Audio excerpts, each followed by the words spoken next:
जय हिंद दोस्तों। आप लोगों को फिर से आज का इस वीडियो में इस टॉपिक का नाम है रिकर्सन फंक्शन। ये रिकर्सन फंक्शन क्या होता है, चलिए इसके बारे में डिटेल से जानते हैं विस्तार से कि रिकर्सन फंक्शन क्या होता है। उसके बाद फिर इनलाइन फंक्शन क्या होता है।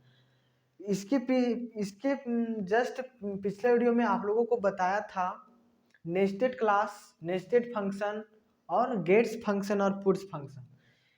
वो चारों चीज़ों को मैंने जिक्र किया था उस वीडियो में।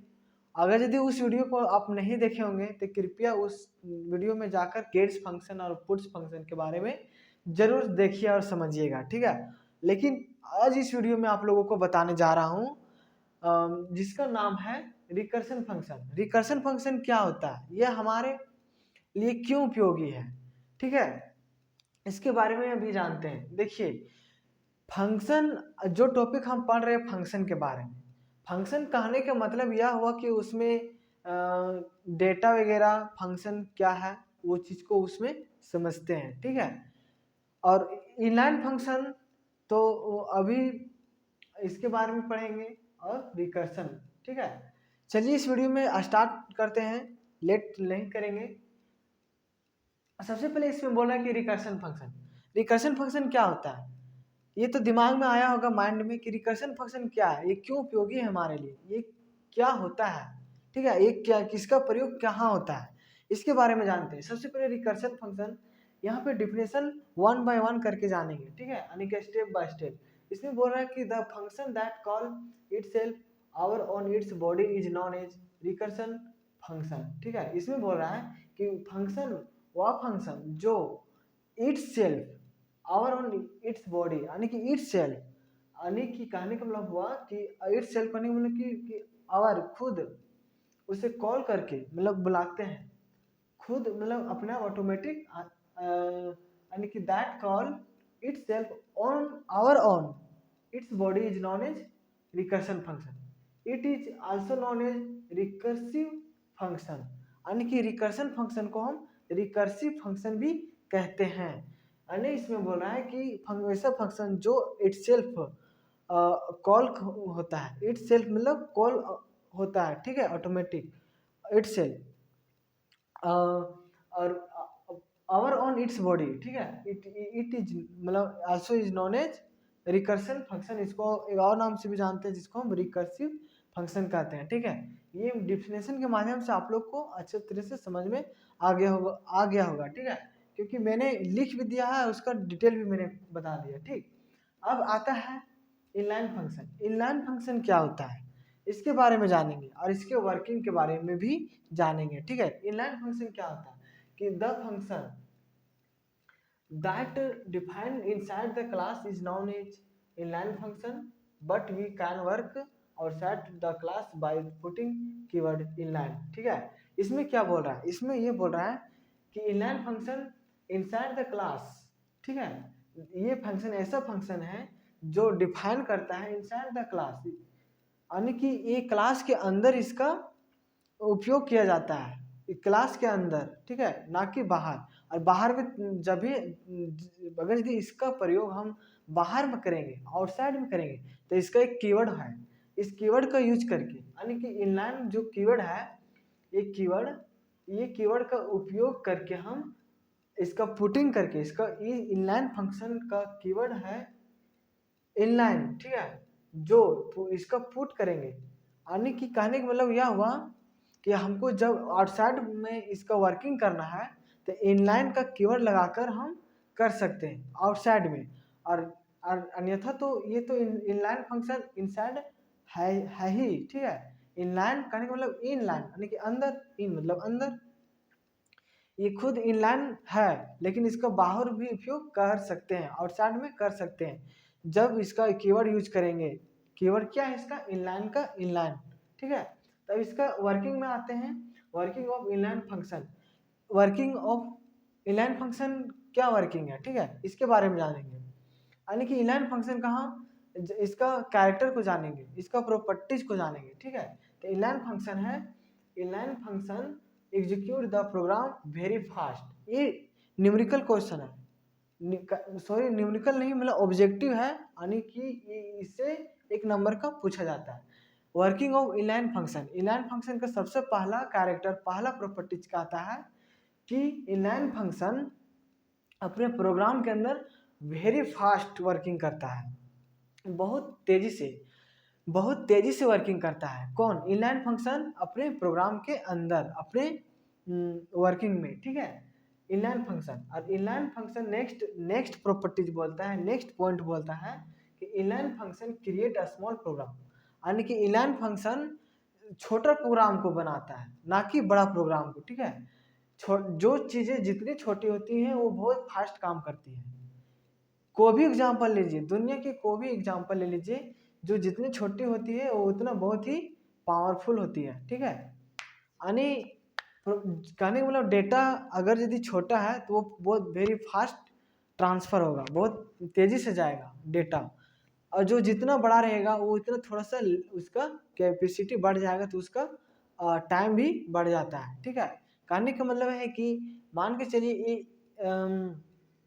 1 MB का हमको कोई डॉक्यूमेंट या फोटो वगैरह भेजना है, और एक है 2 बाइट का और एक है 1 MB का, तो सबसे पहले कौन वाला ट्रांसफ़र होगा? 1 बाइट का, 1 MB वाला तो बाद में जाएगा, क्योंकि उसका कैपेसिटी कम है 1 बाइट वाला का, ठीक है। तो इसीलिए इसमें फंक्शन में बोल रहा है कि inline function execute the program very fast, बहुत फास्ट काम करेगा। Inline function create a small program, ये बहुत ही स्मॉल छोटा प्रोग्राम है। उसके बाद थर्ड प्रॉपर्टीज में बोलता है, थर्ड पॉइंट में बोलता है कि इनलाइन फंक्शन कैनॉट कंटेन, यानी कि इनलाइन फंक्शन कभी ये सब चीज़ों को कंटेन नहीं करता है। तो किसको किसको कंटेन नहीं करता है? सबसे पहले इफ का एल्स स्विच ब्रेक, ठीक है, यानी कि 1 3 1 4, यानी कि इफ का भी कंटेंट नहीं रखता है, एल्स का भी, स्विच का भी और ब्रेक का भी, ठीक है। ये सारी चीज़ों को ये कंटेंट नहीं रखता है इनलाइन फंक्शन, कंटिन्यूस लूप, ठीक है। इसमें समझ में आ गया। वर्किंग ऑफ इनलाइन फंक्शन में बोलता है कि inline function execute very, inline function बहुत तेज़ी से काम करता है।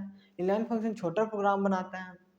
इनलाइन फंक्शन कभी भी यानी कि कंटेन नहीं कर सकता है, ठीक है, इफ इल स्विच और ब्रेक का, ठीक है। उसके बाद फिर नेक्स्ट पॉइंट में जानेंगे। नेक्स्ट पॉइंट में ये तो समझ में आ गया रिकर्शन फंक्शन, इसको मिटा के यहाँ पे लिखते हैं यहाँ से, ठीक है। इनलाइन फंक्शन का भी डिफिनेशन मैंने जान लिया, ठीक है, क्या होता है इसका वर्किंग भी। उसके बाद नेक्स्ट पॉइंट में एक और पॉइंट है, इसको हम लिखते हैं यहाँ पे मिटा करके, आप लोग ध्यानपूर्वक इसे समझिएगा, ठीक है। इनलाइन फंक्शन में वर्किंग ऑफ इनलाइन फंक्शन तो समझ में आ गया होगा कि इसका प्रॉपर्टीज क्या होता है। ये बहुत ही छोटा टॉपिक है, ये जितने सारे छोटा टॉपिक को आप लोग समझ जाइएगा तो फिर आगे दिक्कत नहीं होगा, ठीक है। इसमें क्या बोल रहा है कि इनलाइन फंक्शन, यानी कि पहला में क्या था कि इनलाइन फंक्शन बहुत वेरी फास्ट यानी तेज़ी से काम करता है, ठीक है, पहला। और दूसरा था कि ये क्रिएट करता है स्मॉल प्रोग्राम को। और उसके बाद थर्ड पॉइंट में था कि इनलाइन फंक्शन कभी भी कंटेन नहीं कर सकता है, किसको किसको? इफ इल्स ब्रेक और स्विच का, ठीक है। तो उसके बाद यहाँ पे आगे चलते हैं, आगे में क्या है, आगे नेक्स्ट पॉइंट में बोल रहा है, नेक्स्ट पॉइंट कि inline function cannot be recursion, inline function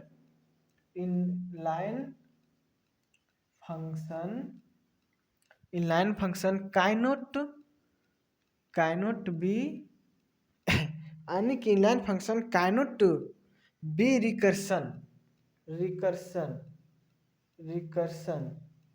ठीक है। लिख करके तुरंत, रिकर्सन मतलब recursion function that called itself on our its body is known as recursion, यानी कि रिकर्सन मतलब समझ में आ गया होगा कि इनलाइन फंक्शन रिकर्सन नहीं होता है, मतलब कि ये नहीं हो सकता है, ठीक है, नहीं कर सकता। उसके बाद फिर नेक्स्ट पॉइंट में क्या बोल रहा है कि inline function execute the program at compile time, यानी कि inline function execute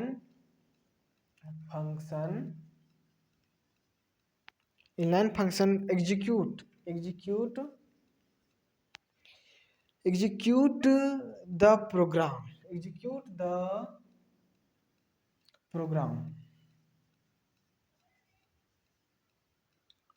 eight the, यानी कि inline function execute the program at the compile time, compile time.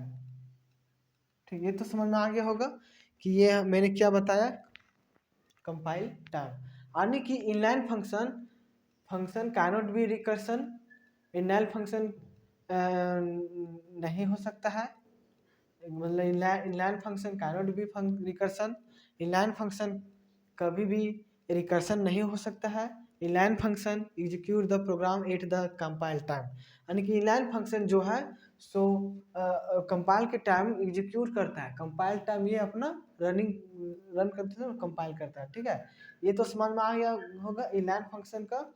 ये 2 पॉइंट है, 3 पॉइंट अभी जस्ट मैंने बताया, उसके बाद रिकर्सन फंक्शन का भी बता दिया। उसके बाद फिर नेक्स्ट टॉपिक आप लोगों को मैं बताऊंगा, ये टॉपिक यहीं तक रहेगा आज का इस वीडियो में यहीं तक रहेगा मेरा लास्ट ये टॉपिक, और लास्ट टॉपिक इस वीडियो में। उसके बाद फिर नेक्स्ट वीडियो में आप लोगों को नेक्स्ट टॉपिक लेकर आऊँगा। और फिर ये जो जितने सारे मैंने बताया, ठीक है, आप लोग इसे ध्यान से समझिए, और नहीं समझ में आता है तो आप लोग कमेंट में हमें पूछ सकते हैं। ठीक है, मैं दोबारा बताने का कोशिश करूँगा। ठीक है, ओके दोस्तों, और फिर से मैं कहना चाहूँगा कि मेरे इस वीडियो में पहली बार इस विजिट किए हैं इस चैनल में, तो कृपया सब्सक्राइब, लाइक एंड शेयर ज़रूर करें। ठीक है, उसके बाद फिर लास्ट में यही कहना चाहूँगा कि ध्यान से एकदम दिल लगाकर, मन लगाकर पढ़िए, ताकि आगे कुछ भी प्रॉब्लम ना हो, प्रॉब्लम हो भी तो आने कहने का मतलब यह हुआ कि समस्या क्यों आता है, समस्या इसलिए आता है क्योंकि हम सॉल्व करना पसंद नहीं करते हैं, इसलिए जितनी सारी भी चीज़ें होती हैं उसे हल करने का प्रयास कीजिए, ना कि समस्या ढूंढने का, ना कि समस्या के में अथी कहने का मतलब यह हुआ, सिंपल से जानिए, जिंदगी में समस्या ना हो ये हो ही नहीं सकता है। ठीक है, सिंपल सा बात। और अगर यदि समस्या आ भी जाए तो उसे हम कैसे उसे हटाकर अपने आगे बढ़ सकते हैं। ठीक है, इसलिए जितनी सारी प्रॉब्लम आती है उसे सॉल्व करो खुद से, ना कि दूसरे से शेयर करो। प्रॉब्लम शेयर करने से कभी हल नहीं होता, खुद से सॉल्व करो। सेम चीज़ इसमें भी है कि इसको पढ़ने में दिक्कत आएगी, लेकिन 1 बार 2 बार दिक्कत आएगी, अगर यदि कंटिन्यूअसली इसको हम पढ़ें समझें तो हमें दिक्कत नहीं होगी। ठीक है, इसलिए आप लोगों को लास्ट में यही कहना चाहूँगा कि आप लोग मन लगाकर पढ़िए, और मेरे इस चैनल को सब्सक्राइब, लाइक एंड दबाकर इसे शेयर करें। ठीक है, ओके दोस्तों, आज तक मेरा इस वीडियो में यहीं तक रहता है। ठीक है, नेक्स्ट वीडियो में आप लोगों को नेक्स्ट टॉपिक लेकर आऊँगा। आज तक मेरा इस टॉपिक में यहीं तक रहेगा।